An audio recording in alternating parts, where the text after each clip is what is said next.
Hey, it's Conrad Thompson. Welcome to AEW YouTube for something a little different. For the first time ever, we've got Tony Khan and Eric Bischoff here in a conversation as we preview Fight for the Fallen, and we're so excited. It goes down this Wednesday. You don't want to miss it. It's Dynamite live on TNT at 8 p.m. Eastern, and we have got a lot to get into. But first, Eric Bischoff, can you believe we're here on AEW YouTube? This is a happening right here, my friend. All good things come to those who wait. That's all I got to say. Thank you guys both for doing this.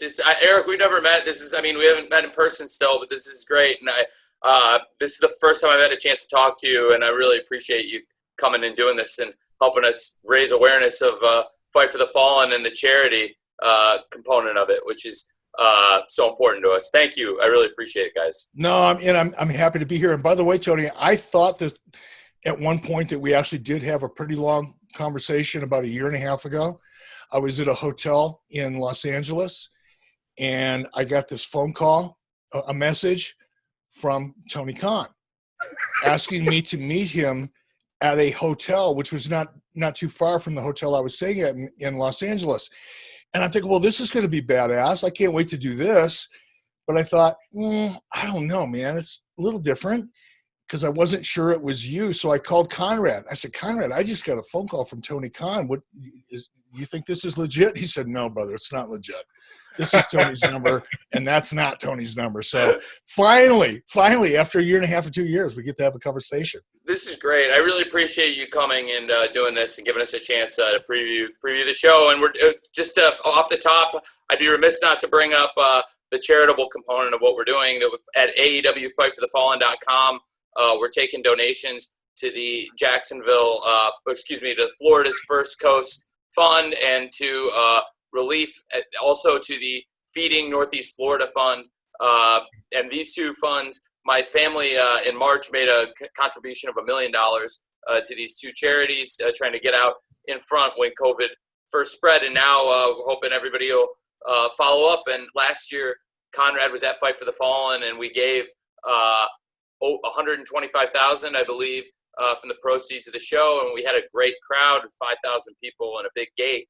And the ticket proceeds funded our donation. This year, there were no ticket proceeds, and COVID's hitting us all in the face. So that's why we made this donation in March. That's why we're asking people now, if you could please, either at AEWFightForTheFallen.com or at Pro Wrestling Tees. We're selling a Fight for the Fallen t-shirt. It's a beautiful t-shirt, and it's the #1 selling t-shirt on Pro Wrestling Tees right now.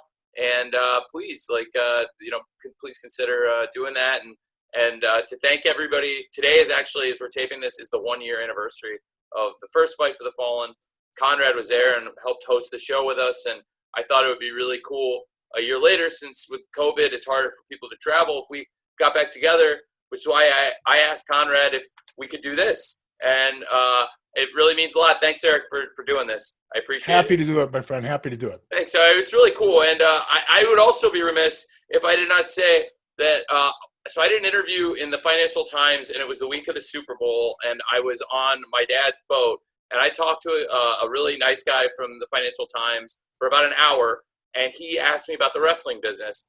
I felt like a lot of his questions were trying to stoke a AEW, WWE war conversations, and I felt like he wanted me to say stuff that was like, big headline stuff, and I didn't give him much there. And then he started to ask me business questions, since it's the Financial Times. And I love talking about wrestling business, and I would be remiss if I didn't. I just wanted to go out in front. The stuff that went in the Financial Times was stuff I said on the back end of this interview about the fall of WCW. And I think you saw that, and you're like, what the hell, Tony? Why would you say that? And I've been involved in sports and businesses long before AEW. It's only been doing this a year. But I could see, if you read that, if I was like at Fulham and I saw somebody say, I would be super pissed. And just so you know, and over the course of this conversation, I'm sure it'll come across, am such a huge fan of your work, and you're such an incredible innovator in the business. And I wouldn't be here, and there would not be an AEW without you, and there would not be wrestling on TNT right now without you. You gave me the opening to talk to the president of TNT and talk about the previous success you'd had on his network. which he didn't realize because it's been 20 years.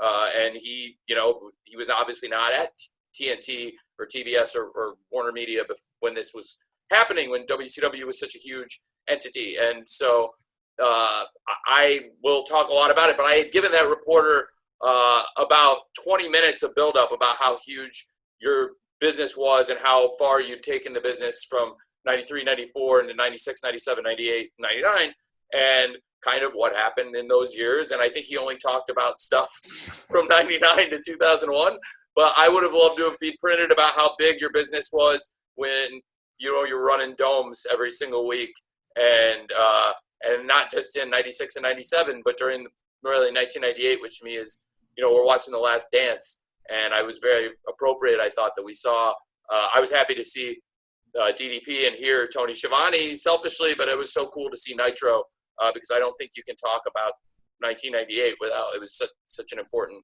cultural phenomenon.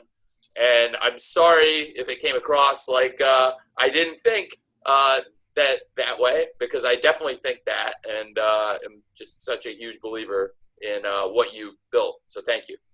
No worries, Tony. And just so you know, I like to have fun with comments.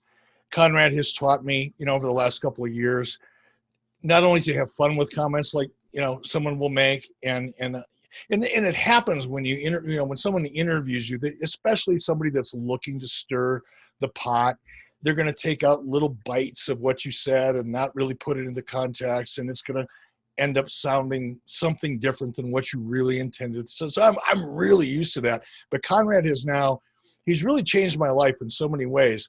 And probably the most profound way that Conrad has changed my life is he's taught me how to take comments or things that have been taken out of context and turn them into T-shirts and make money. So I'm good with it, brother. I'm good with it. Well, so now I've been looking forward to this chance to talk about it. Now, Fight for the Fallen. I thought, like I said, today is the 1-year anniversary, and we got this show this week. And what better occasion would it be to get together the president of AEW with the president of WCW? And I don't think there's really anybody in the world, so much of my life I can relate to about my weekly life, and probably you too. I really don't know if there's anybody else that you could probably relate to what I go through on a weekly basis than me. So, that's why I thought it would be fun for us to talk about a lot of this stuff. And Conrad, on short notice, put together, I guess, some fun questions about AEW and WCW and stuff we've both done. All right, let's have some fun, man. That's great. Before we get to it, we should remind everybody the reason we're here, of course, Fight for the Fallen. And just to reiterate what Tony said right at the top, you can make a donation at AEWFightForTheFallen.com. And this entire show is to benefit Florida's First Coast Relief Fund and the Feeding Northeast Florida, that whole initiative. And the Cons, of course, as he mentioned, kicked it off with $1 million donation back in March. But now you can join in at AEWFightForTheFallen.com. And, of course, that shirt is front and center over at ShopAEW.com. You'll see the COVID mask right in the center. 100% of the proceeds from that shirt go directly to support this initiative. So be sure to pick up a shirt over at ShopAEW.com. I should have worn the shirt. I don't know what I was thinking. It's a great shirt. Please. Instead of wearing the jacket, I'm here at my office. I should have thrown that on. It's a cool shirt. The only thing more impressive than the shirt is the card. On top, it's going to be Jon Moxley, easy for me to say, defending his AEW championship against Brian Cage, who now, thanks to Taz, has the FTW championship in his possession. This is a big-time headline attraction. We thought we were going to get it a couple of weeks ago. COVID has changed the world. It's finally happening this Wednesday. Eric, you're familiar with these two performers. Who you got? I'm much more familiar with Jon Moxley, obviously. So my natural inclination is to go with what I know. So I'm, by default, I'm going to have to go with who I'm more familiar with. And that's not fair, and it sucks, and I'm sorry, but that's what I got to do. Well, it's AEW's YouTube, so we're reaching a broad audience, but peeling back the curtain a little bit just to give you a better idea about Brian Cage and Taz and their partnership. Brian's somebody I hugely believe in, and we hugely believe in. He's come in and made such a huge impact here. And really, Brian is a guy who looks like one of the biggest, baddest guys in wrestling. He's got muscles in places where most people don't have places. but also wrestles lucha libre style and can do all the exciting power moves. Like Brian would be the ultimate video game wrestler. And that's why they call him the Machine, because he looks like a prime WCW powerhouse, but with the ability to wrestle like a cruiserweight. And that's Can I jump in there a little bit, Conrad? Yeah. That's one of the fun things about watching the product today. And I'm going to be straight with you, Tony, and everybody else watching this. I cannot sit and watch 2 hours of almost anything, but especially wrestling in front of no crowd. I drop in, I read about, I hear about through the grapevine or through social media, certain things that pique my interest, and I tune into them. But I don't sit down and, really watch 2 or 3 hours of anything, Sure. For that matter. But I did check out Brian Cage, and I did read about him, and I read about, the FTW title and the backstory and all that. And it's so fun. One of the fun things about watching the product today, and we'll probably talk more about this throughout this show, but everything evolves. Tony, you forgot more about football than I'll ever know. But the game of football, I'm 65 years old. I've been watching football since I was 8 or 10 years old, growing up as a kid. The sport, the athletes in the NFL, they improve so much every year. They're not the same athletes that they were 10 years ago, 15 years ago, 20 years ago. And it's fun to watch the athletes evolve and the game evolve along with it. And one of the fun things that I enjoy watching the product now, one of the reasons why I like watching the product now, is now you're starting to see, bigger guys like Brian Cage who can, in WCW, when we introduced, the cruiserweights and all that, it was always the smaller guys that could do all the high flying, really cool aerial stuff, and stuff that made people go, "Oh my God, did you see that? I've never seen that before." And a lot of the bigger guys were intimidated by that, right? So they wouldn't come out and say it, but what they were thinking, it was like, how do I follow that? And now you're seeing bigger guys able, to perform some of the moves that, 20 years ago, only 180-pound guys could do. Now you're seeing 220, 230, 240-pound guys doing some of the same stuff and making it look great. That's fun to watch. Thanks, man. I appreciate that. And Brian Cage is the epitome of that. People have compared him to Scott Steiner, which is very flattering.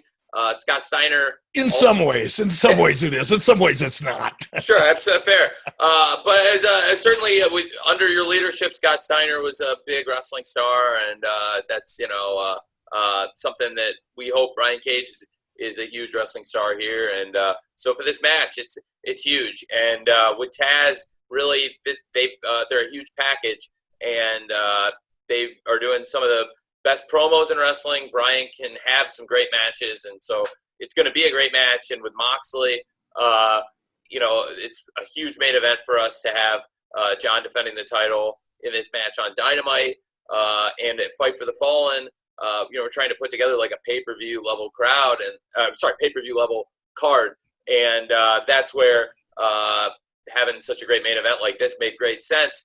We thought it was originally going to be on last week's show, and we didn't think it would be the right thing to do.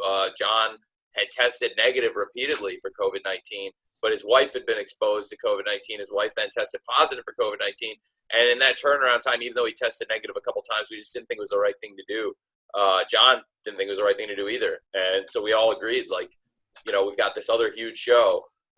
It's the 1-year anniversary. It's this great thing we've done, and we can put it there and really Fight for the Fallen this year is as important as it was last year. We raised, over $100,000 to benefit the victims of violent crimes. I thought it was even greater this year because we have a chance to raise. We've already put $1 million in ourselves, and we have a chance to raise even more money now to benefit something that's so affecting all of us. Violent crimes affect tons of people, and I think it's something we all have to worry about. But obviously, coronavirus has impacted how we all live our lives, and like you said, Eric, it's impacted the way shows are conducted. It's affected the wrestling business in a lot of ways, and we try to come back and do safe shows. And like you alluded to, it's been a challenge to kind of get people reacclimated.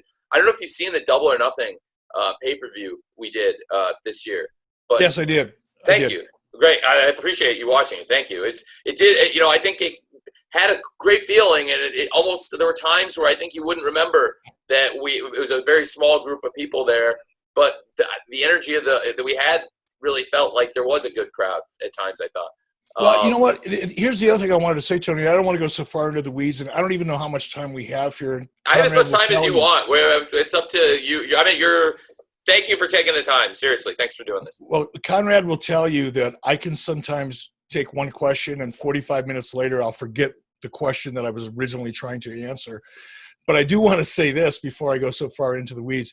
One of the things that I think has distinguished your show from anybody else's, even when I was in WWE last year, when you guys debuted, I sat and watched both shows side by side, NXT and AEW. And clearly I was working in WWE at the time, and I was actually watching it in a writer's conference room with a bunch of other writers. And one of the first things that I noticed was that you're handling your production so much better. When I watch your show, even under COVID, that was pre-COVID obviously, but even under COVID, the way you're shooting your show, it's tighter.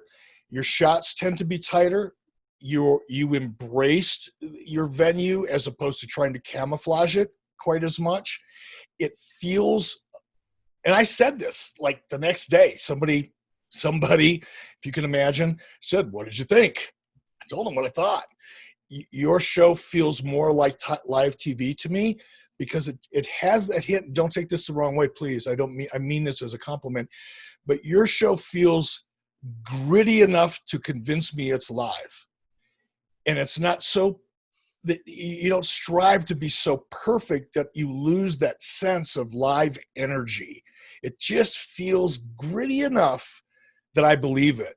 And during COVID, I did notice that a lot of your shot selection, your director, I'm assuming it's Keith Mitchell. It's Keith and Tim.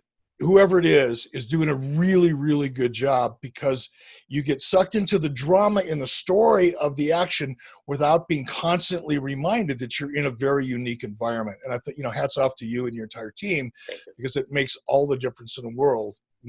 As someone who's just a passive viewer, well, I'm not a passive viewer. I watch it like a producer, obviously. But that's one of the first things I notice is under these conditions, you guys are doing a fantastic job shooting it.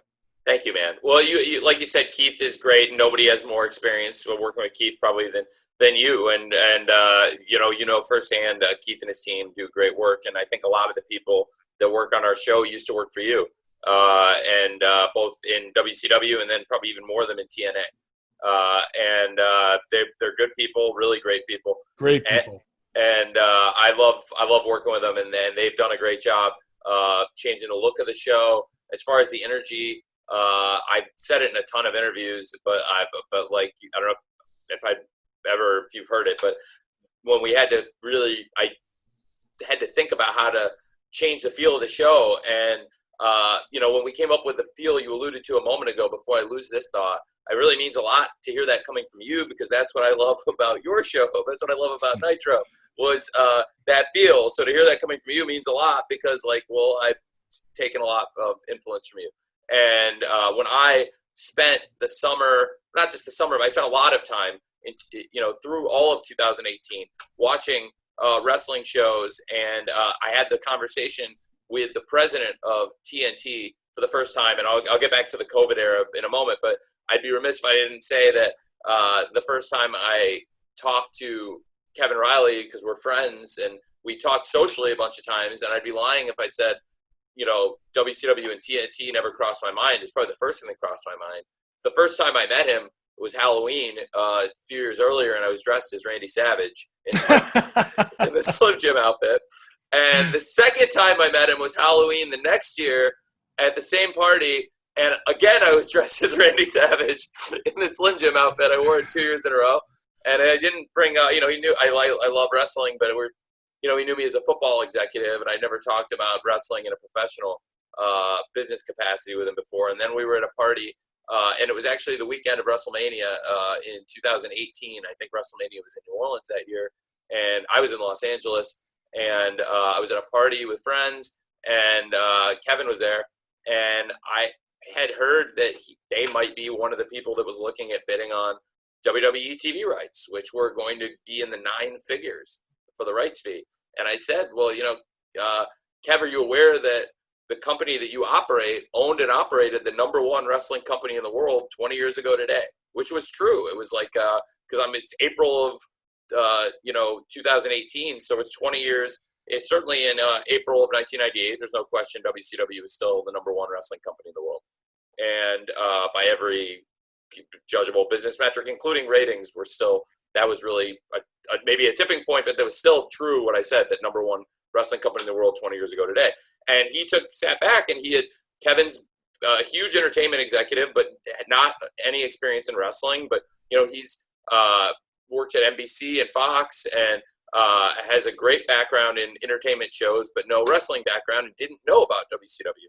And because of you and everything you did and bringing live wrestling to TNT and creating that show, it made it possible for me to lead off. And that's that led a process that, again, you would appreciate more than anybody else, because I spent so much time in offices in LA, New York, and Techwood. It probably resembled more like the corporation you saw at the end of your tenure with WCW as opposed to the beginning, where it was a bigger feel now, and it's even bigger with Warner Media. But the things I go through on a weekly basis in terms of marketing and media, again, the people I talk to, it may even be some of the same people, but I think it's mostly different. But you'd appreciate it more than anybody else. In the process of getting the show together and what I had to go through, it was probably different because you were established. You're a property of Turner Entertainment and sports, and probably a different process. But the way they vetted me and went through it all, it was a hell of a deal all through 2018. And then at the end of 2018, going into 2019, I had no guarantees they were going to pick the show up still. They hadn't committed to anything. They were still very interested. But it was a big commitment we made in January of 2019, guaranteeing literally over the course of, several years, not all at once, but millions and millions of dollars. And really, guaranteeing all at once, not paying it all at once, but tens of millions of dollars. And what's so interesting, Tony? I'm sorry to interrupt you. Please, no, not getting a show sold in today's environment. It's even harder today. I pretty much quit trying to sell television about 4 years ago or so, 5 years ago, because it just became so difficult. The process has become so difficult, and the margins have gotten absolutely crushed for independent producers. That I just said, there's got to be a better way to make money in entertainment than in in unscripted television. Yeah. But, people that have never been involved in selling a show, and you're not just selling a show. You didn't just sell a show. You sold a business model that happened to include a television show. And it's really difficult. Networks are so adverse to risk, and everything has to go through so many channels of approval. And it's so easy to say no in such a conservative, risk-adverse economy, which television in general is, because television is changing so much so quickly. They have to be risk-adverse. So hats off to you for getting that done, brother. I can't imagine how you did it. The first deal wasn't that good. The first deal wasn't as good. It was like compared to what I got, on the renewal, because we had to prove it, and there wasn't a huge guaranteed rights fee, but there was an opportunity on the ad matching, and it made sense for both sides. And then when we got off to a good start, I think they wanted us to do something long term, and they told me privately that we did. And it means a lot to hear that coming from you and your experience both in wrestling and in entertainment and selling TV shows, because it wasn't easy, and the margins the first year weren't going to be good. And then so quickly when we had good results, they were interested. And then really at the start of the year, we had to double down and prove again. And when we got challenged, you were there for a lot of this in WWE, when we got challenged late in the year, we rebounded and did really, really well and responded with great numbers. And then that was when they were convinced that we mounted really that great rebound. We went off and had our best run of business after the renewal, and into Revolution and selling out live events through into March and April. And I'm a lot like you in many ways, Eric, where I think I do the same thing, and I can be on a question and then go on a long tangent and get back to where we were. And I was so really, thanks to you and being able to say that, that's how we got the show in the first place. the great history of wrestling on TNT, and the idea that, it made more sense for us to start something new and build something from the ground up, as opposed to Kevin spending hundreds of millions of dollars in TV rights rather to build a grassroots movement. And that's what it is. It's a grassroots wrestling movement that we've got, and it's a void that there's been in the wrestling business. We've all been missing since WCW, that the competition that you brought and created. And I think that what's like really exciting is, like, in this era, it's hard to innovate. It's hard to do different things. I went back and actually, and you'd appreciate this again, is you've been a person who's worked with The Tonight Show and done stuff in WCW with The Tonight Show. I have a friend who's a writer for The Tonight Show, and it was actually their first set of shows after coronavirus where I got the idea for the writers and staff that they put in the crowd as their audience. That was like, okay, that's the idea for our audience, and our idea that we can't have just dead air. And I saw other wrestling in front of an empty crowd, and it wasn't what I wanted our show to be. And the energy just wasn't there. And it also was really hard for the wrestlers wrestling in front of just cameras, I think. And that's where that idea came in when I saw Jimmy Fallon. The next day, I realized we could split it into babyface and heel, and we might really have something with these two sections. We've ended up doing stories out of it. It doesn't replace the energy of a wrestling crowd, and there's nothing like the crowds we had. I mean, I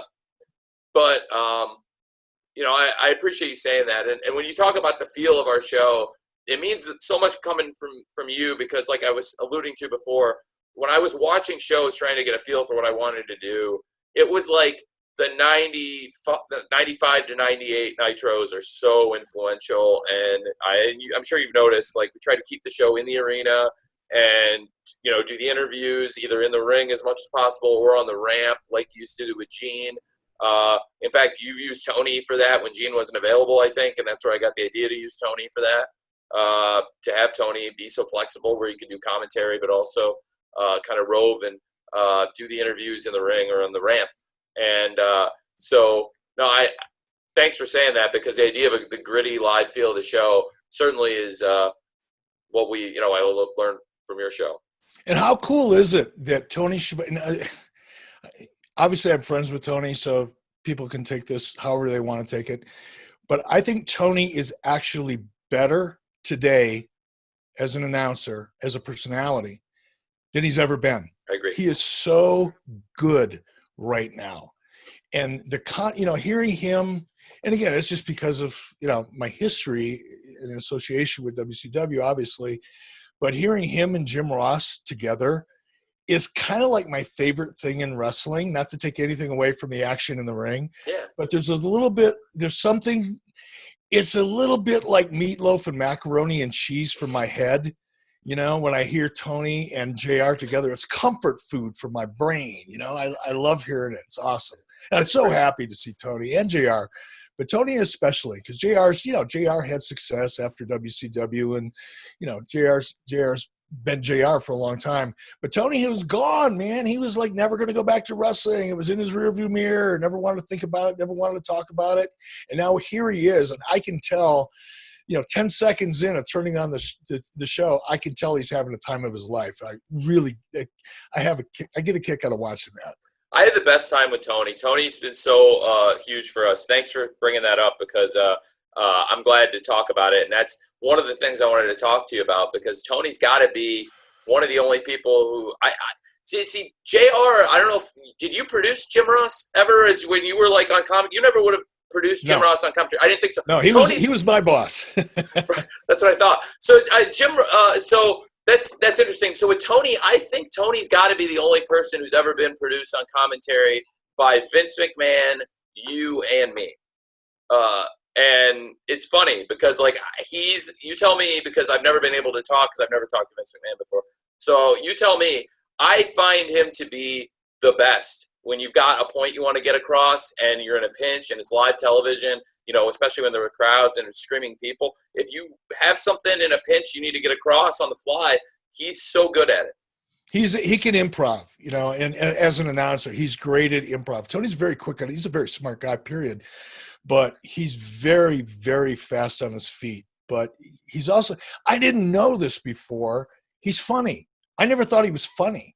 He was always very dry and just did the work and, had his head down and, worked as much as three people, and it just always delivered. He was like this, he was the architect, the foreman, and the laborer on the construction site. He did everything. And I never realized how funny he was until the last couple of years. And I go, Dan, when did you get hilarious? Where did that come from? He's really fun. Well, he had a great reply to JR that was off the cuff when Brick got hit in the nose and Jim said, "Somebody get a doctor out here." And I guess she is a doctor. And Tony's like, "Well, she's a dentist." He has a lot of great lines. Tony is really a funny guy. And no, I'm glad to hear you say that. And I think he is having fun. And I can and will gush about how great WCW was, and I don't know if anybody can do anything as good as what you guys were doing for the first 3-4 years of Nitro, especially, but through the Nitro run, it's the best stuff. And what I've said to Tony a lot, and again, we've said this a lot to each other, so I'll just say it again, please don't take this the wrong way. With Tony, you were the one dealing with it, so I think you'll understand very much what I'm talking about.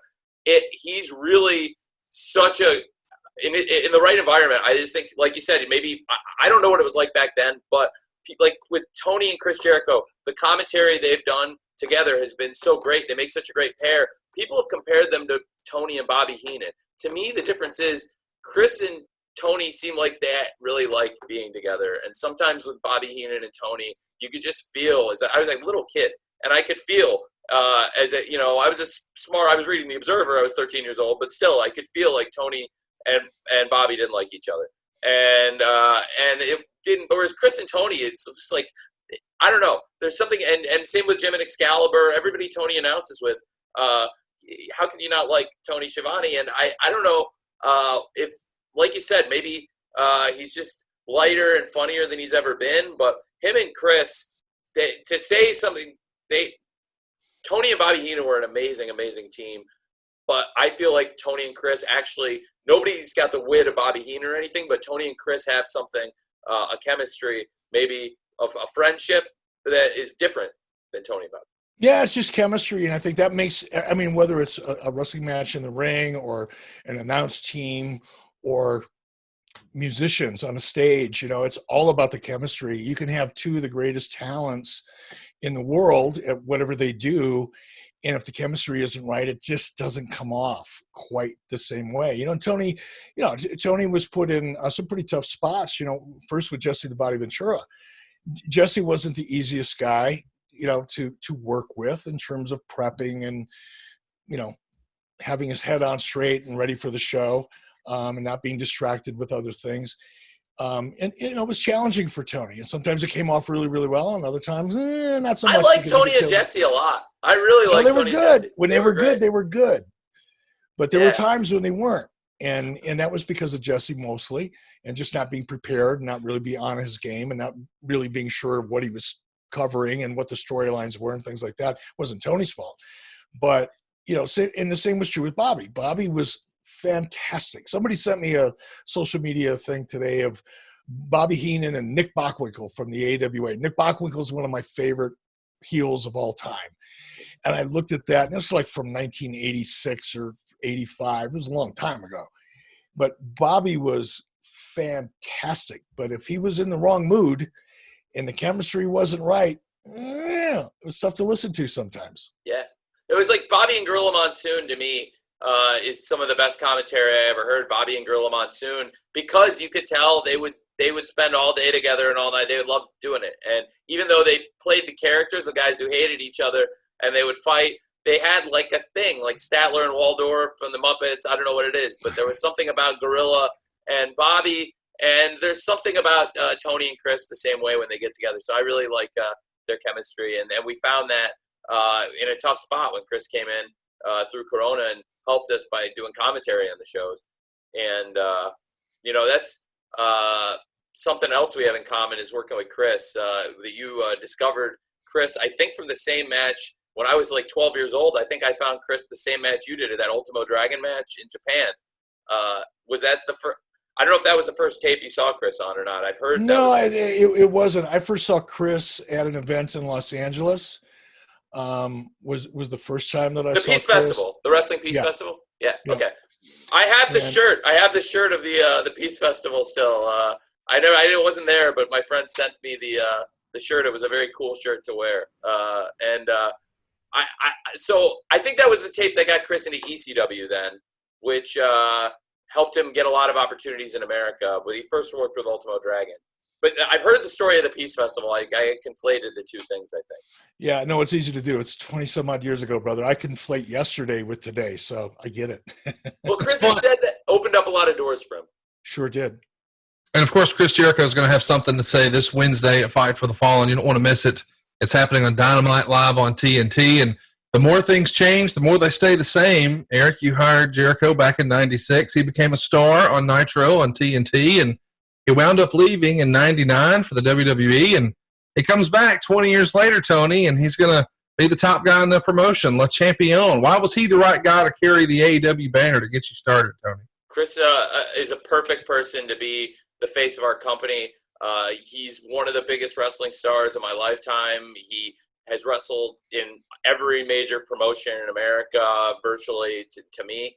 I was actually at Chris's last two matches in ECW as a fan before he went to work for Eric.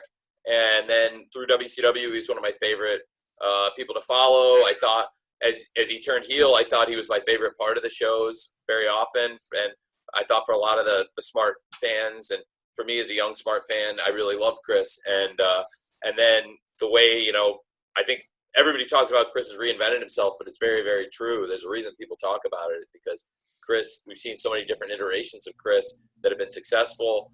And Chris is also a really unselfish and giving person. And when people criticize Eric, and if you hear people talk about things with WCW, I don't think they realize, first of all, there's nobody in AEW that has creative control in their contract, which is not a luxury you had, because when you have somebody with creative control, you can't just do whatever you want to do. And so you had to deal with that, which is something I didn't have to deal with. And I have to deal with Chris on top, who's very agreeable. And you had a lot of guys who have a lot of ideas. We have a lot of people with ideas, but I think Chris is always trying to help people, and he's never been one who wouldn't put people over if it made sense. And so I thought for him to come in and be like our biggest name, and he came in as our first champion, and it helped us with so much mainstream visibility. When people ask, what is AEW? Why should I watch AEW? That's a pretty good answer for most wrestling fans, is Chris Jericho being involved. And again, Eric, I give so much credit to you, because I was one of the biggest fans of Chris when you first brought him in, because I was a fan of Japanese wrestling and ECW, because I was a hardcore. But it was you guys that showed me a whole other side of Chris that I didn't know existed. You see it a personality, but when you turned him heel, and the stuff he did was, I thought, some of the most innovative stuff anybody was doing at that time. My favorite Chris Jericho iteration of Chris Jericho is Chris and Ralphus. I don't know why. It's just so goofy that I still find it, whenever I see a clip of that today, I just always chuckle. That was Chris's idea, by the way. It had nothing to do with me. That was just Chris trying to find a way to get himself over as he should have, and he did. And it's just, it's funny. There's so many great iterations of Chris's characters over the years, and it amazes me still that he's continuing to reinvent his character, which I think is a mark of a real artist.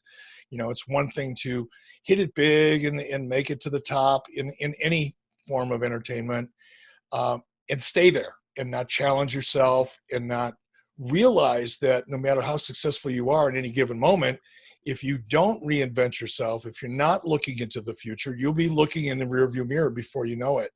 And Chris, I don't think he has a rearview mirror. He only looks forward, and he's constantly finding ways to not have to look in the rearview mirror. And it's just fun to watch. But I think it's hats off to Chris. I mean, that's, I think the mark of a true artist is to always be looking for new ways to evolve. And he certainly has done that. And we were talking about Chris doing commentary. I can see Chris now at about 75, 78 years old doing color commentary and being really great at it. Me too. I can too. And I think, it's funny we talked about Jesse, because Jesse's a big inspiration to Chris, and Chris wanted the commentary. He wanted that feel of like Vince and Jesse. And I think they have that, but I felt like they had a Vince and Jesse feel, but they also had some Gorilla and Bobby, where it felt like a very comfortable pairing with them. But no, I really do appreciate what you're saying there. And it's funny because I think a similarity between WCW under your leadership and I think this changed more after your leadership when they got tried to be more structured and stringent about how scripted their shows were. But I thought, like you said, that gritty edge was such a great thing about your show, and it meant a lot to me that you appreciated our show. But similar to what you're saying about how Chris came up with Ralphus and he has great ideas like that, again, nobody can relate to you more than me, and probably vice versa, me to you, that I've been in that same situation. Chris has these great ideas all the time, and usually it's like, yeah, man, let's do it. And I think it's like that with a lot of the people I work with, and probably was like that for you too. And I know I think officially you had Kevin Sullivan in the position of the booker when you did Nitro. Yeah, Kevin Sullivan, Ric Flair. There was a point there where there was a transition, but I'm pretty sure it was Kevin Sullivan. Okay.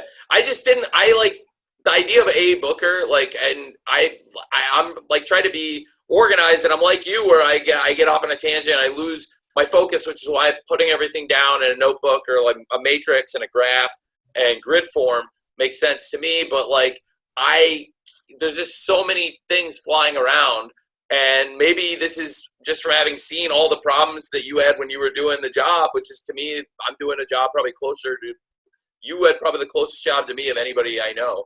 So it's like there's so many ideas floating around. It's a lot easier for me to talk to everybody myself and then put it down, because there's 75 people with 500 ideas, and for each person there's probably 3-4 ideas floating around in a week, and maybe sometimes you can do more than one of them, and there's a way to combine 2 ideas or make it all work. But a lot of times you can't, and you have to pick stuff, and you try to pick the best stuff, and then you have your own ideas. And I think some of the biggest stuff you ever did were your own ideas. And then, you talk to everybody, and sometimes my idea, if I have a bad idea, hopefully people are going to tell me, I don't know if we should do that, Tone. And I'm I'd rather hear it before we do it than we do it. That's why I like talking to people. But I try to keep everything on paper, organize myself, rather than put somebody in, because that way honestly, I do the same thing at Fulham too. I have a football club, here in America we call it a soccer club, and I'm the general manager there for a lot of the same reasons. It's just I think it's easier for me to talk to the players and the coaches and get everybody's contracts and the plans for the season organized myself. It's just a big job, and rather than put it on a lot of people. And I imagine you had probably a lot of moments where I've heard you were very involved in the stories and stuff, so you probably were ripping stuff apart all the time. Yeah, it was a challenge. When it was just Nitro, it was fun. When it became Nitro and Thunder, it quit being as much fun because it was just overwhelming. And like you said, you've got, 10, 12, 15, 20 different people that you have respect for, and they're smart people and they're creative people and they're experienced, but they don't all know the situation. They don't all know the business. They don't, the business situation that you may be in, or what everybody else is doing, right? Because everybody's got their own stuff, so it's I think I should be doing this, but it's somebody's already doing something very similar to that, or next week somebody, and so it's like juggling hand grenades, but it's fun. It's fun. I miss it to a degree. Eric, you brought up a great thing there, talking about the second show, because there's been rumor and innuendo out there, Tony, that maybe AEW is going to get a second show. Eric, we have a second show. We have Dark. Right, second television show, yeah. Second television show, yes, sir. Who could forget Dark? It's on YouTube, right here on the channel where you're watching this. You don't want to miss that. But a second television show, Eric, if you could go back in time and give yourself some advice to maybe do something different with that second show, because you've admitted that Thunder was a thorn in your side, what would your advice be? I don't want to give anybody any advice at this stage of my life. But if I had to do things over again, and Conrad, on the podcast, we get this question too often, if you could go back and change one thing, what would it be? Well, I don't live in that world. Right. I can't change the past, so I don't live in the past. I don't even think about it unless somebody asks me a question. However, since you asked the question, Tony and I, the history of WCW and all the things that went on have been, it's evolved over the decades, right? And there's a lot of narrative out there that some of it's true, some of it's not, whatever. Doesn't matter that much. But there was a point in time when, and I remember it specifically because it was in the summer. I was actually driving out here to Wyoming with my wife and my kids. I had my own plane for a while, and I had some issues with the plane, and I had to had an emergency landing, and then rented a van and drove the rest of the way here while the plane was getting fixed. And on the way here, I got a call from Harvey Schiller, who was my boss at the time. He was the president of Turner Sports, and he said, "Eric, Ted decided he wants to do a show on Thursday nights." And I thought Harvey was kidding because Harvey had a very dry sense of humor. And he rarely ever called me unless it was to just joke around or, we didn't really have a lot of communication. But he called me knowing I was on vacation, which I hadn't taken a vacation in probably 2 years at that point. And I said to Harvey, "It's not funny. I'm on vacation. Leave me alone." And he said, "No, Eric, I'm serious." I said, "Harvey, F off. I'm not going to bite." He goes, "No, Eric, I'm telling you, Ted wants to do this." And my heart stopped for a minute. And I pulled over so I didn't lose my cell signal. And he convinced me that he was legit. And that the Ted request was legit. And everybody within Turner tried to talk Ted out of it. And he wouldn't have it. Brad Siegel came to me and said, "Look, if anybody can legitimately, incredibly argue why we shouldn't do this, it's you. Because you have to do it. You're the one that actually has to do the work." And one of my fatal flaws is I'm pretty loyal, almost to a fault. Not almost, to a fault. I'm a very loyal person. And, when Ted Turner says, "This is what I want to do," then my job isn't to try to talk him out of it. My job is to figure out how to do it. Yeah. Had I known then what I know now, I would have taken Brad's advice and probably grabbed my balls and worked a little harder to convince Ted not to do it, because we just didn't have, and it doesn't mean that, you shouldn't do it or somebody else shouldn't do it. It's just doing it prematurely, adding that extra level of effort on top of what you're already doing, which is pretty monstrous as it is, unless you've got an infrastructure that you're 100% confident in. Because it's not just double the work, it's 2.5 times the work. It's almost 3 times the work because of the additional stress that it puts on people creatively. You were taping on a separate day, right? Do you think Sunday Night Heat was more manageable when they first started doing Sunday Night Heat because it was taped on the same day and then they would loop it in 6 days later, maybe? No doubt. We were doing 5 hours of primetime live TV a week. It wasn't manageable with the infrastructure that we had. Now, if we would have been able to grow into that opportunity, as opposed to having it thrusted upon us and then having to turn around and do it 30 days later or 60 days later, without the budget, without the infrastructure, without the staff, it would have been probably better. But it was what it was, brother. It was what it was. But yeah. I would prefer to grow into that second show opportunity very slowly, but that's just me. That's good advice, and it's good to know. I think there's a lot. We've learned a lot from it, but that's really good to know. And I think when I've studied it, that was what I tried to kind of study, was why Sunday Night Heat and then SmackDown were maybe more sustainable. And SmackDown obviously was the challenges of similar to what you faced of taping 2 days, and that's again where they have that huge machine infrastructure that I'm sure makes that a lot more manageable. In doing so, I think if we do launch another show, it's a good chance.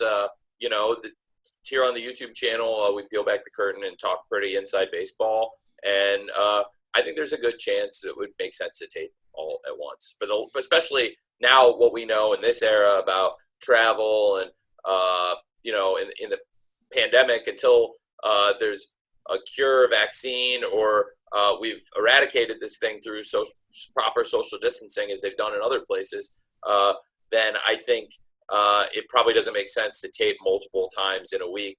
So we'd have to really look at it before we launch. But there's definite more than an interest in it.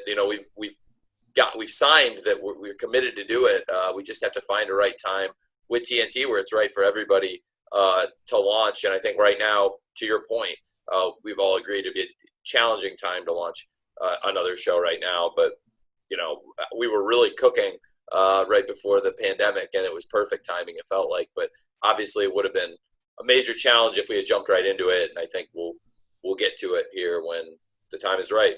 We've got a 4-year contract still here, so I think 3.5 years left on it to get to it. So well, and I think one of the things you'll probably find, just because of the fact that you're surrounded with a lot of creative people and a lot of experienced people, is that you may, if you're not under pressure to do it, if you don't have a gun to your head to have to produce that second show, you're likely to find, given the nature of what you do with the people that you work with, that you may find a format that feels so unique from what you're currently doing that it takes some of the pressure off. You don't feel like you're watching, the second edition of the same show. You feel like you're watching almost a different show in the same genre with some of the same talent.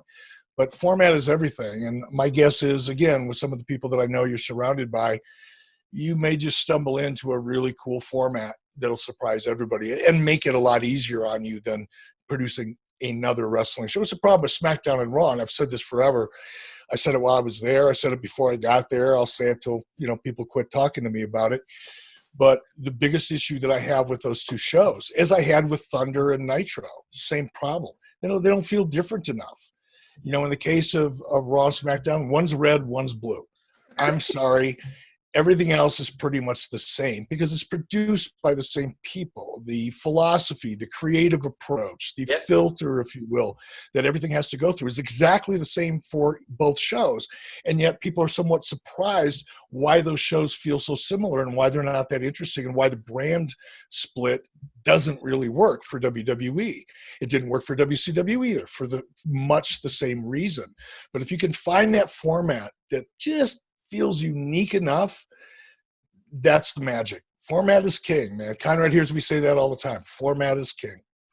It's true. Well, it's context true. Context too, but format too. Context is king and format is king. Now, I agree on both points. And no, you're absolutely right, Eric. And I think, to your point, and it's exciting to hear you say that, the gears have been turning. And through COVID, I've had a lot of time to think about different formats and things. And when the time is right and we do launch what will probably be a 1-hour show, a third hour, I think we do have a different idea for a format that still involves wrestling, which is the most important thing to me, is that there's going to be wrestling matches, but in a different format kind of than exactly what we've seen.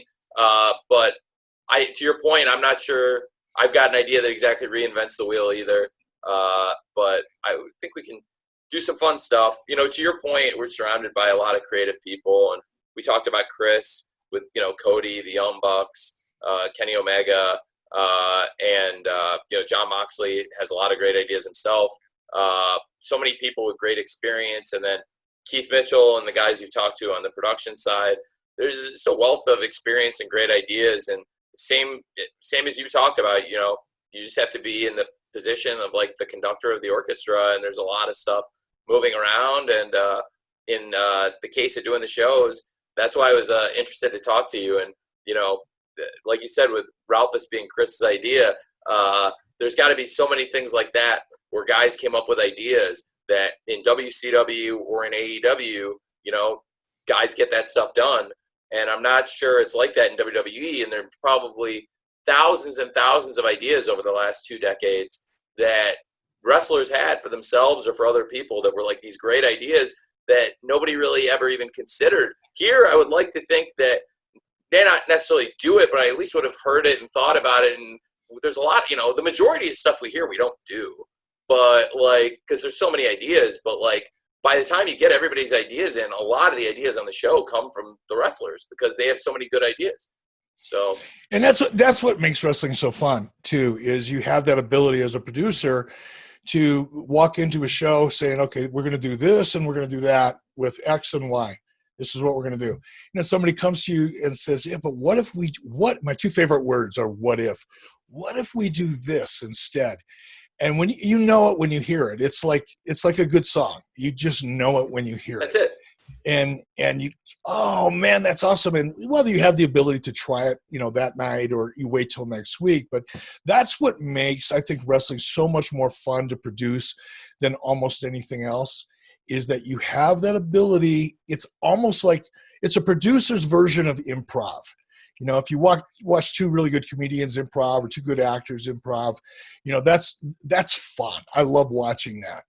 But as a producer, your job is to be as buttoned up as possible, and to have everything, timed out to the last second, and make sure you hit your breaks. And, there's a lot of logistics and structure involved in producing. But every once in a while, you have that opportunity to hear an idea and go, you know what, we're going to throw this out the window and try that, because that sounds fun. And it doesn't always work, but when it does, it's I've never golfed, but I can imagine what it's like to hit a golf ball and know that you just hit it perfectly. You can probably feel it in your bones when it happens.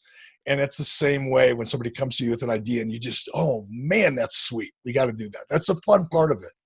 That's it. You're right. That's the best. It is the best. And from experience, I know that feeling. Both, I'm not a great golfer, but I've hit enough good shots to know the great feeling. And that feeling, it is that same, oh, that's a good idea. And when you get a really good one, that's what's great. And being around a lot of creative people, you get a lot of good ideas, and then you just have to organize them, because sometimes there's so many good ones you can't do them all at once. That's one of the places we've been really fortunate. And like I said, that's where having kind of a looser structure that allows you to have, like you said, that grittier feel, because you can, don't have to over sanitize everything or fit everything necessarily. You do have to fit everything in one person's vision, to the extent of, like, if it doesn't make sense to me, then I probably wouldn't want you to do it. But I've got a lot. I love every kind of wrestling, and unless it's something I think is going to be detrimental to the show, then I'm probably going to like it. But again, we may not be able to do it. There's so many things you like that you just can't do, because you only have, in our case, the 2 hours of television, plus, dark has become a great place for us to put stuff. Yeah, it's a great place to try some ideas too, without the pressure of live television. That's it. And, the pressure of live television is so great. For me, it's so different working on dark versus the shows. You get time, and I can talk to people, and we can talk about what people are doing in their matches and give immediate feedback. Whereas on Dynamite, if somebody's looking for immediate feedback, it's hard, because as you know, you're jumping into the next segment. Who kept time for you? Who was your timing person? Oh God, who did that? Not even sure who was doing that, to be honest with you. Was that Jody Hamilton, maybe? I think it was Jody. David Crockett. They reported up to David Crockett, not up to me, so that's why I'm not really familiar. But I think it could have been Jody Hamilton. Obviously, Craig Leathers, the director, probably oversaw it and made sure that it was ready to go before. So I'm doing it. I keep the time myself. I'm timing. So if people, like, we did Double or Nothing, and I timed Double or Nothing, and Cody went into the scrum and just told people right out, like, Tony timed the show. He'd never timed a show before, but everything was perfect time. And that's impressive, Tony. That is impressive. Thank you.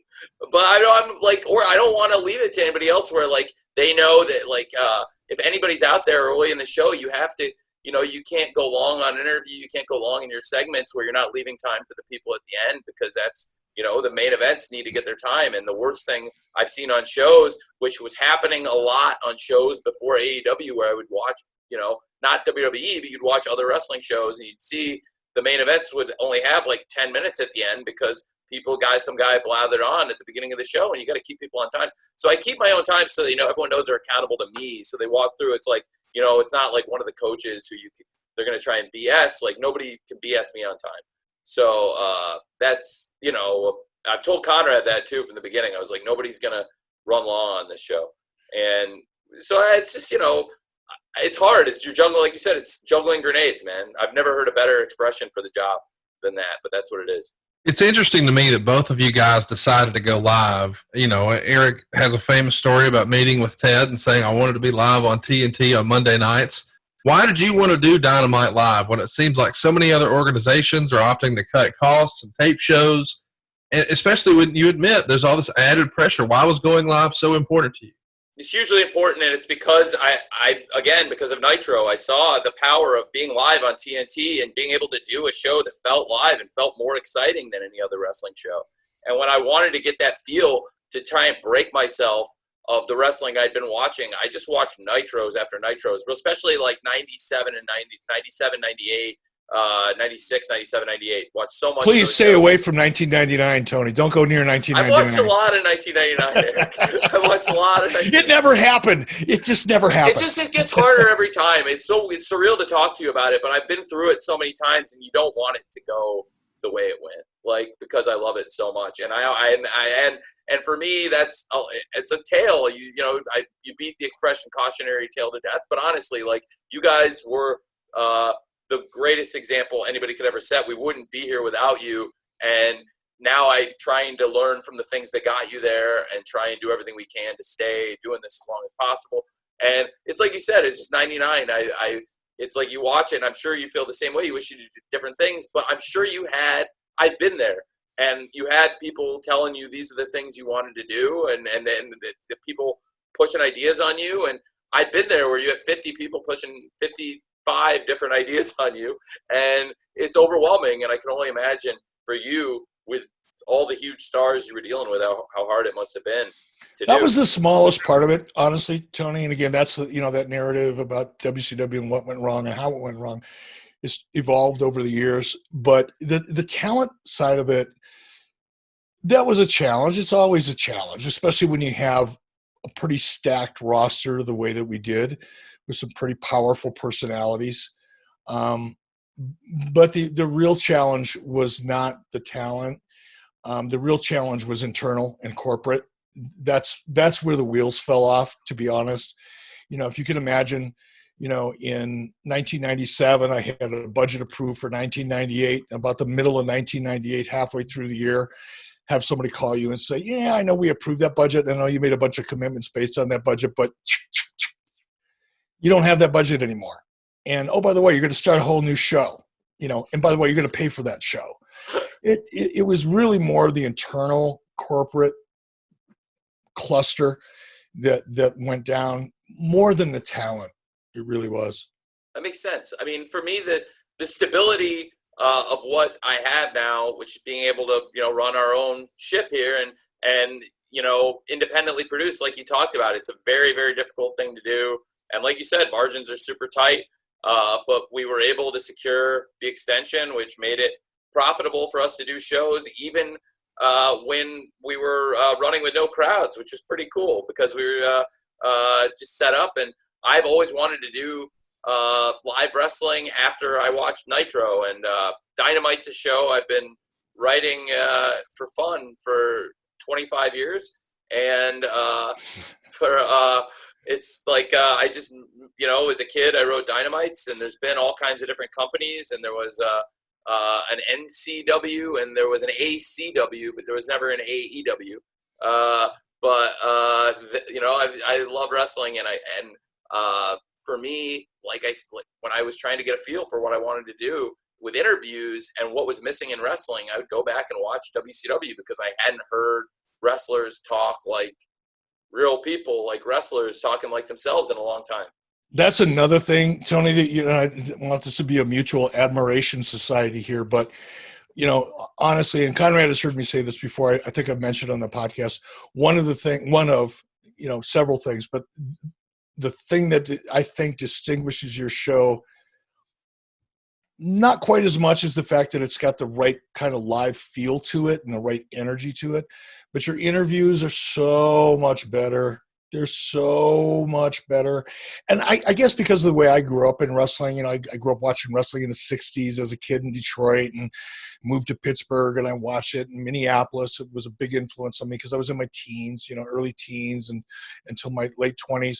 And those interviews that I used to listen to in the AWA, that's what turned me into a really hardcore wrestling fan. It wasn't the matches. I've always enjoyed the matches as a fan before I got into the business, but it was the interviews that made me want to watch the matches, not vice versa. And, you going back and your team and your talent going back to a more natural way of delivering interviews makes it so much more believable to me. It gives me permission to get sucked into the story, as opposed to it being so staged and unnatural that I sometimes feel like, well, they don't really want to be there saying what they're saying, so I don't really want to watch it either.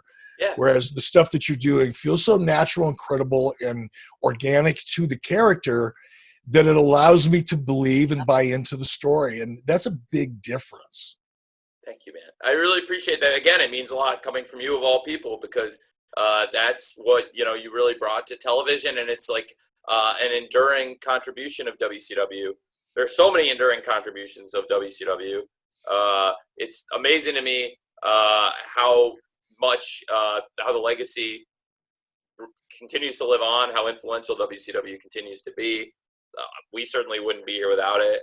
You guys have built a really successful podcast with 83 Weeks off of people still to this day want to talk about WCW. Tony, with What Happened When, is mostly going to be talking about WCW, the books that have been written. Eric, your books, I've read, I read Controversy Creates Cash. It's a great book, and learned a lot from that. And I, for me, don't think that there's ever been a company whose legacy will be as lasting or impactful, because I don't care when. I mean, hopefully there's still live events with crowds, but when people go back and look at how rabid your crowds were and how big your events were, and that in the summer of '98 you were putting big crowds in domes every week. Like, I've never seen anything like it. It was fun. It was fun. So who else are we looking forward to this Wednesday night? I'm glad you asked, because one of the folks that you surrounded yourself successfully with in WCW was the Rhodes family, and they're back here on TNT. Cody is going to be defending his TNT Championship with Arn Anderson in his corner against Sonny Kiss. Who you got here, man? Cody Rhodes, the son of a plumber, or Sonny Kiss? What do you think, Eric? Now, I'm going to go back and talk about stuff that makes it feel real and believable to me. But a couple of weeks ago, I think you had a scene with Sonny Kiss at a gas station, and Joey Janela. Brother, that was done so well. And again, it was done. Here's the part that I dig about it the most, is it was so well produced, but it didn't feel like it was produced. Sometimes people get so caught up in overproducing things that by the time you're done, it looks like a scene from a bad B movie. You know what I mean? Yeah. And this was done with just enough production to make it dramatic, the music, and the cutaways, because it was half comedy and half serious. So it's like, whoa, what am I watching here? Yeah. And it was so really well done that I'm sorry, Cody, but I'm going with Sonny Kiss. That's awesome. Well, that's great. That is a big, bold prediction. And it's going to be a great match. Sonny's come so far in a year from Conrad. You remember at Fight for the Fallen last year, Sonny on the buy-in was in the opening match against Peter Avalon, the librarian, and Sonny won. Cheerleaders and the whole deal. It was a cool presentation, but now a year later, a title shot, man. It's cool. It's very cool, and I can't say enough good stuff about Sonny and how hard Sonny's worked in the past year to get here. That video with Joey, it's funny because your old friend DDP's production company, Comeback Studios, worked with them to produce that with Joey and Sonny. And the original they came back with was like a short film. It was awesome. But again, having been sitting in a very similar position to you, I had to cut that thing down a lot. And they wanted the longer version of it. And I just sure, of course they did. They wanted a 2-hour movie. It was great. It was great. I just couldn't, I had to get it down to like a minute and a half or whatever. But what aired was awesome. I think the full thing they shot was even better. Just as so often happens, as you know better than anybody, in 2 hours minus commercials, there's only so much you can do. With Cody, I wanted to ask you specifically, Cody's such a great creative person. You've had this great experience with the Rhodes family. You've worked with Dustin and obviously so much with Dusty Rhodes. I really enjoy working with Cody, and I know Cody thinks the world of you. And something as a vehicle that I thought would be very cool that it's really grown into and become a thing for Cody is the TNT Championship. And I wanted to ask you if you like that, the TNT Championship, because I thought it was something. I don't know if you think it's cool, but I thought it's a cool way to kind of brand instead of a TV title, kind of really beat people over the head with the partnership. No, and if that was the intent, to instead of doing a TV title, which hasn't really meant a lot over the decades, and to try to reinvent that title and brand or co-brand with your television partner makes a ton of sense. You know, my only one reservation, just to be perfectly honest, is if we were privately talking, I would answer this the same way, is, you know, sometimes too many belts can get confusing for the audience, and you start losing track of what's the most important or where the priorities are in terms of belts and things like that. But, you know, aside from that, I think if you're going to do it, and branding yourself with your television partner is a damn smart idea for a lot of reasons. Thanks, man. I thought it would be cool. And the TNT title, I had to convince them it was a good idea. And then all of a sudden, once they realized how great a marketing and branding opportunity, they thought it was great. But I brought it to them, and the timing of it was very good because through the pandemic in April, you know, Conrad, I know, watches the show very closely. I could tell you it was a huge pivotal thing for us that we had that TNT tournament because it was so much of our content in the month of April. You would have really, I think, appreciated this, Eric. Tony, because he was there for so many of the crazy last-minute writing sessions of WCW. As much as anything to keep me sane and just to make sure to double-check myself, I grabbed Tony and brought him out to my trailer before we taped all these shows so that I could, like, just make sure, like, this makes sense, right? Like, all the stuff we're doing. And Cody was going to wrestle a match. I didn't really have anybody else that I could bounce ideas off of, so I brought Tony back.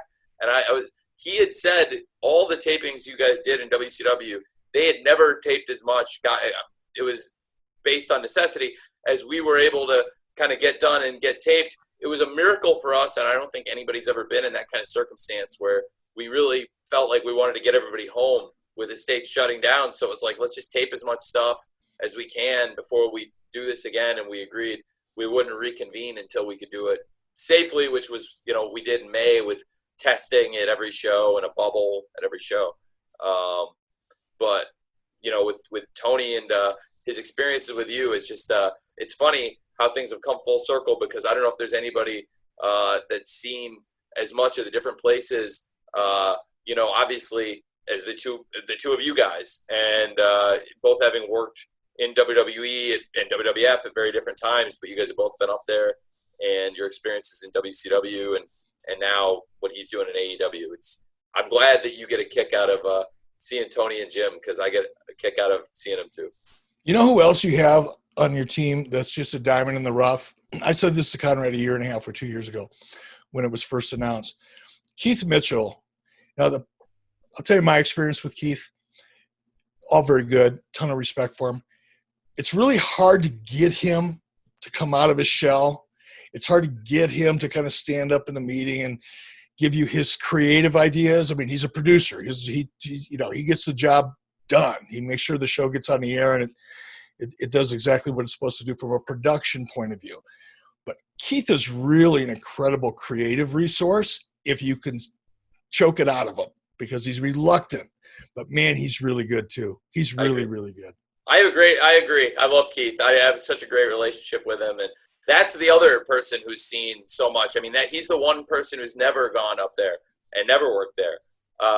But you know, Keith is, I always say when I, brought him to the network and tried to get Dynamite on the air, he was a huge asset. And when I went around and took meetings, Keith was the person who I took to a lot of the first meetings with me when I started this. There's a guy named Chris Harrington who's known for doing statistics and for having kind of the economics of wrestling, and he'd worked on a WrestleNomics blog. And Chris and Keith were like two of the first people I hired, or at least in Keith's case, tried to hire, just, talking to him and tried to get Keith to come do this with me. And like you said, it took me a while to get him out of the shell, but right away we hit it off as people. And I have all the time in the world for Keith, and he has great ideas. And you're right, you may not always hear him in the production meeting, but as you go through on the day of the taping, like Keith will have some great idea about moving the set or having somebody do a run-in this way as opposed to doing a run-in that way. And that's the stuff that really can make the show click. And the team he put together in terms of set design and in terms of, obviously, like you said, how they shoot the show and the camera and directorial guys, Keith's really first class. And not just in WCW, but I guess you would have also in Impact and TNA would have worked with Keith a lot. He's great. Great guy. You made a mention, Tony, that Keith was one of the only guys to not work up there. Of course, Eric made a big splash in WCW when he signed Hulk Hogan away from the WWF and he landed in WCW, the big ticker tape parade. And when Jericho made his debut for your company in Jacksonville, a lot of people said, oh, he's the WCW Hulk Hogan. He's the AEW Hulk Hogan.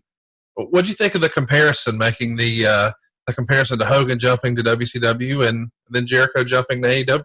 I love the comparison, and I actually made the comparison to Chris's face in 2018 when we were first getting going with this, that I thought he could be to AEW, which was just an idea on paper at the time, that he could do for us what Hulk did for WCW. WCW, it's very different because WCW was already an entity with television on TBS and TBS before Hulk Hogan showed up, and you guys had syndicated shows, and there had been Glue toys, and you guys had home video and so many things going. We were just starting from scratch, so we needed Chris that much more to get off the ground. And even though you could, debate who's been the bigger box office star, and obviously Hulk Hogan probably at times is the biggest box office name I think there's ever been in wrestling, that Chris, as far as anybody who was active and a big star, I don't think there was anybody you could get that's a bigger star in the wrestling business that could wrestle on a weekly basis, that would participate. But the other thing I said to him was it was a chance to basically do something very different, give back in a different way to the business, because Chris is all about making stars, and Chris will put people over and has never hesitated to in the right situation. And Chris did so much to build up Jon Moxley, and Chris is one of the most thoughtful and creative people, but Chris is also like a really giving person. So I thought I made that comparison myself. I thought of it, and then I thought it was very flattering and positive when people made it about us, because obviously when Eric signed Hulk Hogan, it was a hugely successful coup, and it really started a lot of the things that all the great things you did, Eric. So I took it as very flattering personally. Well, I think one of the advantages you have with Chris over what we had with Hulk, and when we signed Hulk in 1994, his contract was so limited with us intentionally because, I think Hulk felt, and we agreed, that too much of Hulk Hogan would lose its impact and effect over the long term. So the first agreement we entered into, Hulk only owed us 4 pay-per-view dates a year, and then I think 3 or 4 TVs leading into each pay-per-view. So you probably had 16 TVs and 4 pay-per-views a year. That was the extent of his contract. Whereas with Chris, he's working full time. And that's a big advantage because you can build story around that. It's no longer just an attraction that you have to restart a whole new story and reintroduce the attraction every single time like it's the first time. Here with Chris, you can enter into a long-term story in a program, and that's a big advantage. You're right. It's a huge advantage that Chris was willing to give us his calendar and set aside the time and be there every week. And Chris loves wrestling. Like, there's nowhere he'd rather be. Like, he has the most fun. The stories that a lot of our time when after shows, when I talk to Chris, he always tells me the stories of the WCW worldwide tapings, that it was like the most brutal schedule for these guys in the morning. And he's never seen more hungover wrestlers in one place. And to me, I've always watched those shows and I've always enjoyed those shows, but I got a new context and a new sense of those shows when I've since watched them with the benefit of Chris's hindsight on them. Yeah, there was a lot of good things that happened as a result of those tapings, and there were some not so good things happening. But it was fun in a sense, because up until that point when we started shooting at Disney MGM Studios, the shows just traveled. We shot all of our syndicated shows, traveled. We just shot them while we were shooting, WCW Saturday night or the Sunday night main event shows. But once we got to Disney and we were shooting like from 10 o'clock in the morning to 5 o'clock in the afternoon, 6 days, 8 days, 10 days in a row, but you're done. We were done working at like 5 or 6 o'clock, and then all the talent was staying at a Marriott Residence Inn, and they had pools and everybody had a barbecue, and it was like one big party for 5 nights in a row. Yeah. So yeah, by the third or fourth night, people were dragging ass by the time they showed up to the sound stage for sure. Well, I think the other thing was that the biggest challenge, I bring it up, is like taping in the morning, which I think had to be hard because I can't even imagine trying to tape with guys in the morning. So that was when I've heard those stories and I go back and watch, and he was like, yeah, that match is at 9 a.m. and I was dying. It gives a new perspective. One of the matches everybody is going to be talking about this Thursday morning is FTR taking on another one of the tag teams people argue is the best in the world, the Lucha Bros. Eric, you're certainly familiar with FTR. You know them perhaps under a different name, but the Lucha Bros, you're a big fan of these guys. Who you got here, Eric? I'm going with the Lucha Bros. FTR, I'm excited to watch them because they've got something to prove. They're fresh out of one camp and into another, and they've got something to prove, and that's always fun to watch. Oh yeah, I totally agree. And of course, one of the other big matches that have been promoted, the Elite, some of the founding fathers here of AEW, Kenny Omega and the Young Bucks are going to take on Jurassic Express. And Eric, you're pretty impressed with Luchasaurus and his background. Who do you got here, Jurassic Express or the Elite, Kenny Omega and the Young Bucks? I'm feeling Elite. They've just got so much momentum behind them. They really, really do. Big fan of Kenny Omega. Haven't seen a lot of him, but what I have seen of him is really, really impressive. And the Bucks, Conrad, you and I covered what was the show that we covered? Didn't we cover an AEW show about a month and a half or 2 months ago? The very first AEW show in Las Vegas last year, it was the Lucha Bros and the Young Bucks. You loved it, but you just picked FTR, but here you've got the Young Bucks, so they really caught your eye, huh? They did. They definitely did. I'm looking forward to this. It'll be a fun night. And now, especially that I got to meet you, Tony, I'm even more invested, so I can't wait to watch it.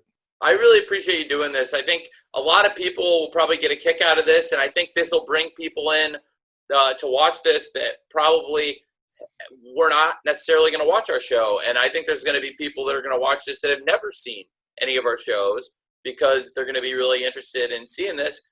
I'd be remiss if I also didn't mention your guys' great podcast. I think I brought it up a couple times, but 83 Weeks looks back at what is such an important time in wrestling to me as a fan, to so many fans, and also to us at AEW, because without what you guys did and building that track record of success on TNT, I don't think they would have taken this chance on us. So please, if there's anything I can do to support 83 Weeks, and also here just plugging 83 Weeks here on our channel, I just wanted to mention that for you guys. No, we appreciate it. We appreciate it.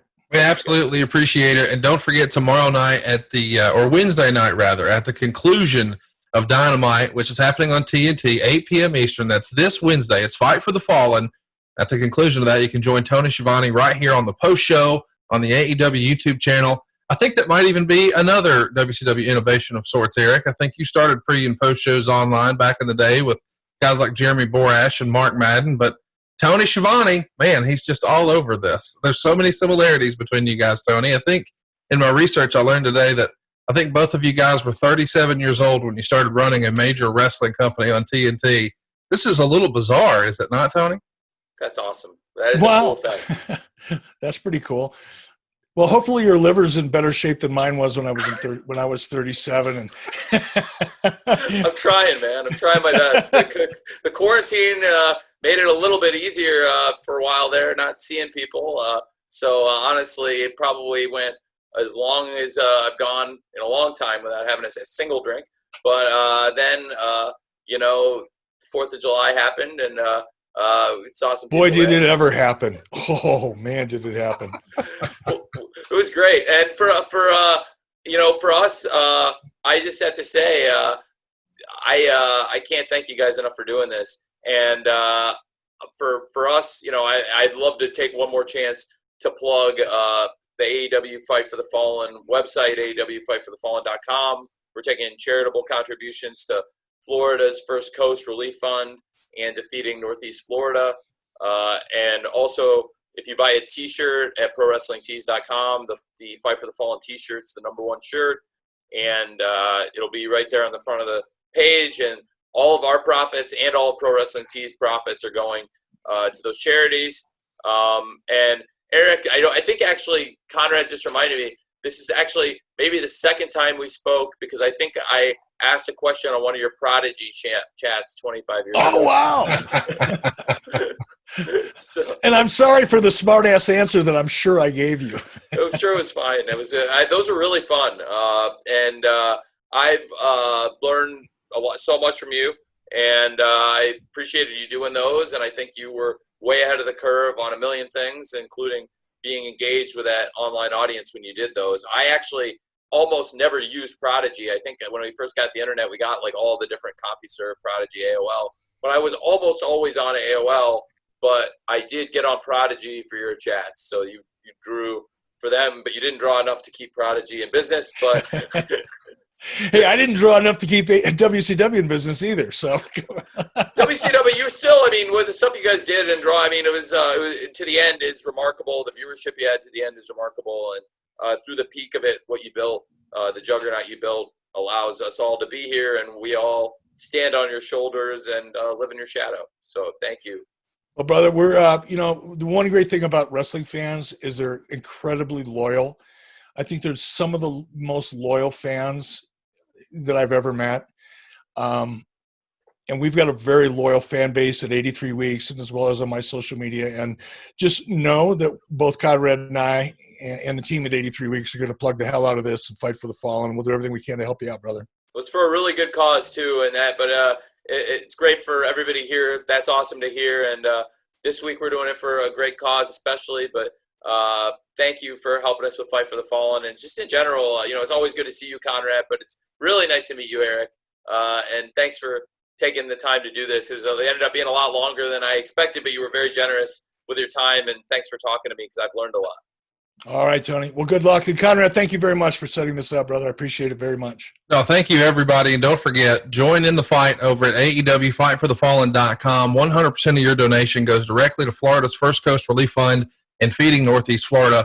And if you're into it, man, you got to pick up this shirt. Go check it out for yourself. Shop AEW.com. And remember, 100% of the proceeds go directly to this fund. And then, of course, join us on Wednesday night, Fight for the Fallen. It's Dynamite, live this Wednesday on TNT at 8 p.m. Eastern. And be sure to check out Eric and I this coming Monday on 83 Weeks. Thank you, guys. Wednesday on TNT. The big events continue with Fight for the Fallen. And after weeks of waiting, Brian Cage takes his shot at world champion Jon Moxley. Can you stop the path of Cage? AEW Fight for the Fallen on TNT. Watch Wednesday Night Dynamite at 8.